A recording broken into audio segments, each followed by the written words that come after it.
মূলত একটি বিষয় মাননীয় কমিশন যে সিদ্ধান্ত গ্রহণ করেছেন সেটা আপনার মাধ্যমে দেশবাসীকে জানানোর জন্য মাননীয় কমিশন আমাকে সদয় নির্দেশনা প্রদান করেছেন। তারপর প্রেক্ষিতে মূলত আমরা এই প্রেস ব্রিফিংয়ের আয়োজন করেছি।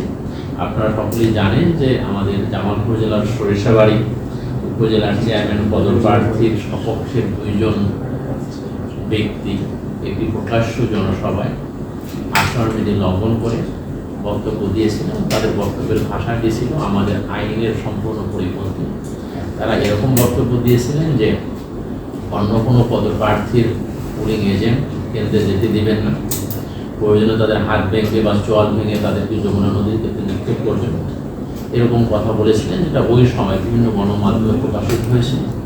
এই গণমাধ্যমে প্রকাশিত সংবাদের ভিত্তিতে নির্বাচন কমিশন এই বিষয়ে জেলা প্রশাসক এবং রিটার্নিং অফিসার, জেলা পুলিশ সুপারের মাধ্যমে তথ্য সংগ্রহ করেন এবং এই অভিযোগের প্রাথমিক সত্যতা পাওয়ায় নির্বাচন কমিশন ওই পদপ্রার্থীকে নির্বাচন কমিশনে উপস্থিত হয়ে তার বক্তব্য প্রদানের জন্য সদয় নির্দেশনা প্রদান করেন। এর পরিপ্রেক্ষিতে চেয়ারম্যান পদপ্রার্থী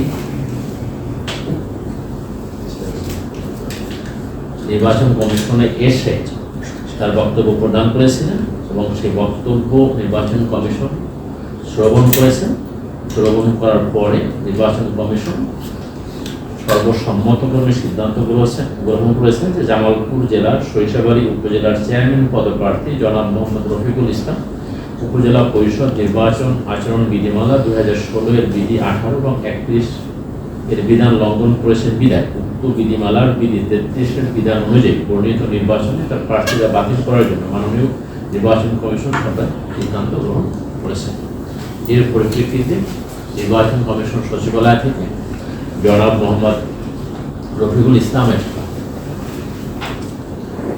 এই 8 তারিখে অনুষ্ঠিত নির্বাচনের পদপ্রার্থীতা বাতিল করে সংশ্লিষ্ট রিটার্নিং অফিসারকে পত্র দ্বারা অবহিত করেছেন। সারসংক্ষেপ হচ্ছে তিনি নির্বাচন কমিশনের সিদ্ধান্ত মতে এই নির্বাচনে তার প্রার্থীতা হারিয়েছেন, তার প্রার্থীতা বাতিল করেছে। এখন উনি যদি উচ্চ আদালত থেকে আবার অন্য কোনো নির্দেশনা আনেন তখন আমরা বলতে পারবো, এর আগে তো আমরা বলতে পারবো না।